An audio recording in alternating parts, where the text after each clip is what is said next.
皆さんこんにちは。好奇心 TV です。今回の動画は、隣の赤い国の企業が海外進出し、巨大プロジェクトを始めた結果の大損害について情報をシェアしていこうと思います。このことは日本にとっても決して人事ではなく、明日は我が身であるという点で取り上げてみました。今後どのような損害が私たち日本人に降りかかってくるのかという点に注目です。その損害は金銭的なものから、自然破壊はもちろんのこと社会構造にまで影響があり、改めてあの国がこの世に存在している意味を考えなければならないと思います。あの国の存在価値は、今だけ、金だけ、自分だけという価値観を持った人たちが作り上げる世界というものは、結局どうなるかということを学べることだけが唯一の恵みです。この動画を最後まで見ることで、あの国の人たちが繰り返し陥る失敗について笑えてくると思いますが、その一方でシャレにならないほどの被害を被る恐れもあることも理解ができると思います。ぜひ最後までご視聴ください。このチャンネルでは、自分や家族の身を守るためにできることや、日本人がこれ以上騙されることがないようにするための情報を発信しています。チャンネル登録がお済みでない方はぜひチャンネル登録をお願いします。さて、あの国のことについては最近になってやっと世界は、その危険性やもはや立ち直れないほど壊滅状態になっていることを自覚してきたと思います。私の知人も10年ほど前にこれからはあの国が世界の覇権を握るとか、あの国と絡んでおけば安心だくらいなことを言っていたことを思い出します。それは世界全体がそんな雰囲気だったと思いますが、結果的には全く間違いであったことが確定しました。いや、むしろ世界の覇権国家にはなれなかったというだけにとどまらず、あの国の企業が進出していったその先で、解決不能な大変ご迷惑な問題が発生してきています。今回取り上げるのは雨の国のロサンゼルス市街を見渡せる素晴らしいところにそびえ立つ巨大な未完成プロジェクトについてです。国内だけにとどまらず、世界中に進出して未完成物件を量産している赤い国の企業は、本当に害虫と呼ばれても仕方のない状況になっています。その未完成プロジェクトは2014年に発表され、2015年から着工されたプロジェクトとなります。なぜ未完成プロジェクトと呼ばれているかというと、ご想像の通りこのプロジェクトを手掛けていた企業が2019年に破綻したからです。その企業とは、隣の赤い国の大富豪トップ10に入るロシキョウという人物が設立したオーシャンワイドホールディングスという不動産投資会社で、雨の国のロサンゼルスのダウンタウンに1500億円を投じてショッピングモールや居住エリアを備えた複合施設を開発を始めたことから悲劇が始まることになります。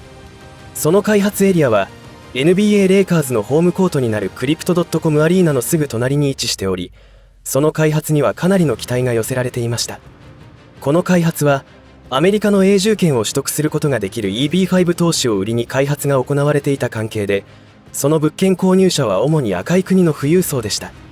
その EB5 投資に必要な金額は約1億2000万円以上となり、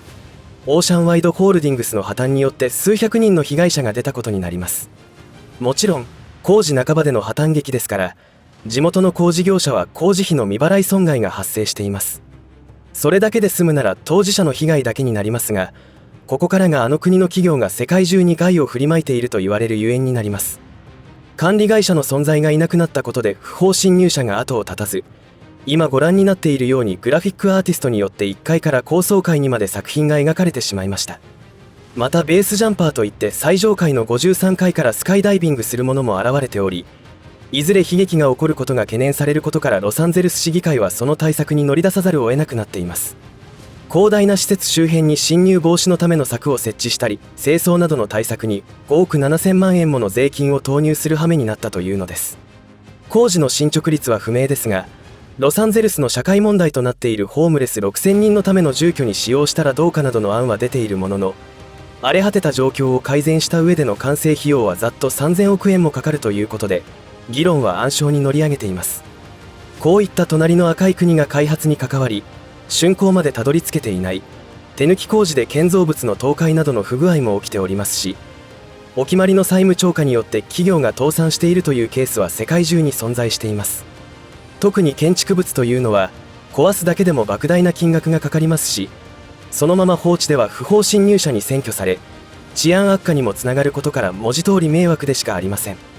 隣の国から脱出しようと試みる富裕層はかなりの数に上るそうですが、こうして騙されるということが頻繁に起きるのがあの国の社会構造と言ってもいいのです。今回このテーマを取り上げたのは、日本に住む私たちもあの国の利益優先主義によって被害が出ないかということを考えなければならないと思ったからです。そのような視点に立つと、日本においてすぐ思いつくのはメガソーラー事業です。これらの事業による問題は調べてみればすぐにヒットします。やはり構図は同じで、日本の森林を伐採し自然環境を破壊した上で、隣の赤い国にある親会社が倒産というパターンです。詳細は割愛しますが、これらの事業は日本の国策にもなっていることから莫大な助成金、補助金対象事業であったので、日本人の税金が投じられ、その利益はあの国の企業に行くわけです。その上で倒産は織り込み済みだったかどうかは不明ですが、国内投資家の損害も莫大なことになっています。忘れてはならないのは、自然破壊による土砂崩れなどによって地元住民の命が失われてしまうというケースです。責任を取る会社が存在しないとなると泣き寝入りということになります。それはそれで大問題ということになりますが、オーシャンワイドプラザのケースと同じで、問題は関連企業の倒産の後のことであり、何事もなかったようにはいかないという問題が残ります。先ほど言ったように環境破壊によって土砂崩れの発生で地元住民が命を落とすことになったり、生態系の破壊は取り返しのつかない大問題です。さらに深刻なのはソーラーパネルの廃棄問題です。世の中に寿命が訪れないものは存在しません。ソーラーパネルにおいても必ず廃棄をしなければならない時が来ます。多くの人が知らないことですが、ソーラーパネルの廃棄は鉛、セレン、カドミウムなどの有害物質による環境汚染対策が必要ですが、今時点でその解決方法も十分とは言えないままソーラーパネルの普及に税金を投入し、見切り発車とも言えることが起きています。これは EV 自動車でのリチウム電池の廃棄処分についても言えることですが、結局は SDGs とかお題目は立派ですが、やっていることは環境破壊につながることになるケースが多いのではないでしょうか。おそらくこの問題は現時点で利益優先でことが進んでおり、隣の赤い国のモラルなき人種と日本国内の政治家や企業とともに利益共同体を作り上げていますから、悔しいことにこの先の世代に莫大なツケが回ることは確実だと思われます。最後に隣の赤い国とは関わってはいけないということの根拠になる歴史に残る実例を挙げて終わりにしたいと思います。それは毛沢東時代に行われた大躍進政策のことです。何が行われたかということをリストに挙げると、1、1958年から1961年に行われた政策である。2、15年で核武装や経済成長で雨の国と意義の国を抜くと宣言。3、農作物と鉄鋼製品の増産命令を発する。4、かなり無理なノルマを課す。5、政策に反対する者はこの世から抹消。6、中枢派運動を実施。7、その結果は大失敗でその数には諸説ありますが、餓死者6000万人が発生。などのことが起きてしまいました。ざっと補足しますと、まずそもそもデタラメな政策に対して有識者の中からは反対の意見が出ましたが、恐ろしい方法でこの世からことごとく抹消処分されました。そうなると周囲の者は何をするかというと、ノルマに対して嘘の報告をし、それらしく大掛かりな演技が始まります。それは3について言えることなのですが、これは衛生キャンペーンであり、マラリアの原因となるか、ペストを蔓延させるネズミ、空気中に蔓延するハエ、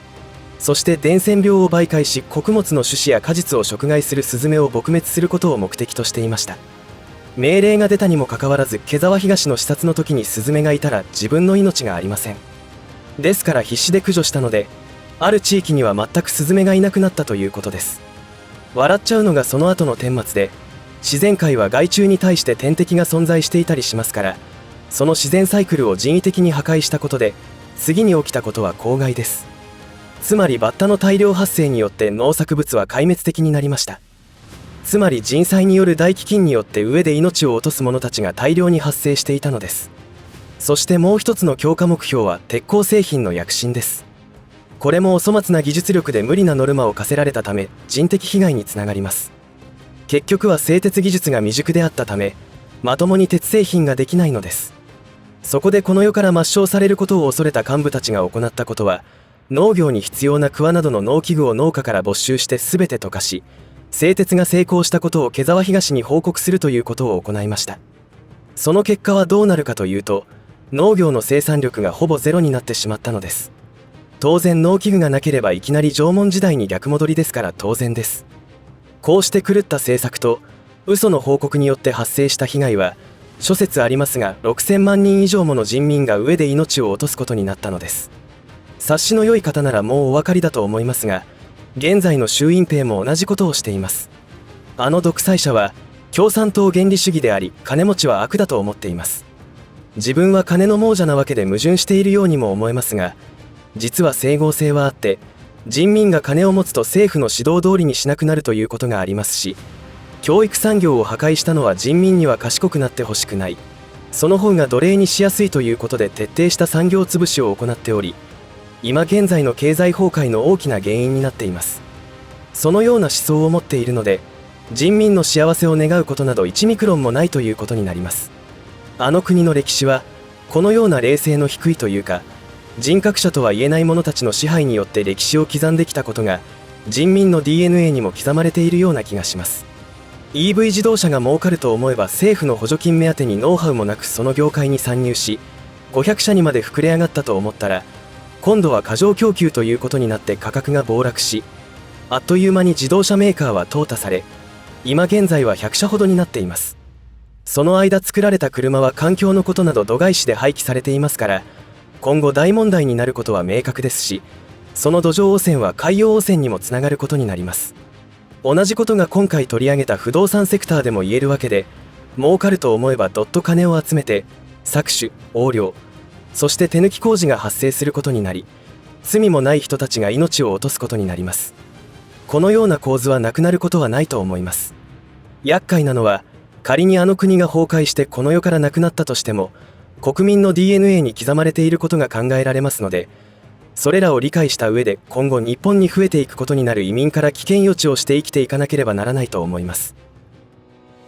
いかがだったでしょうか。繰り返しますが、あの国の企業が日本で活動することの怖さはしっかり理解しておかないと、後々末代にまでそのツケが回ることになります。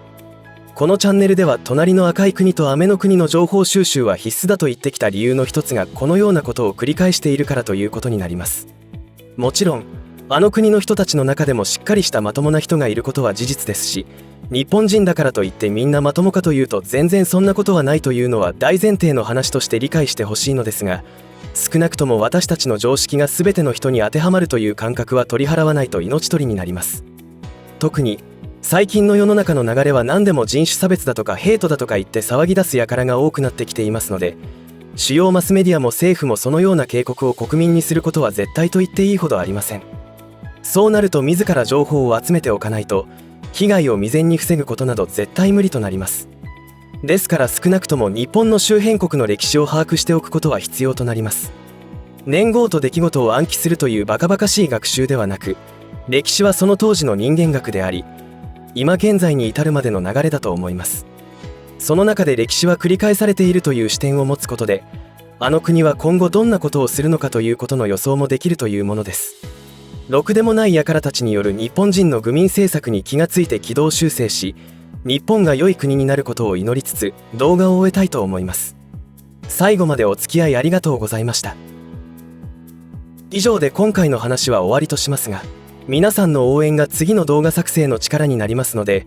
いいねボタン、チャンネル登録、通知設定をオンにしていただけると嬉しいです。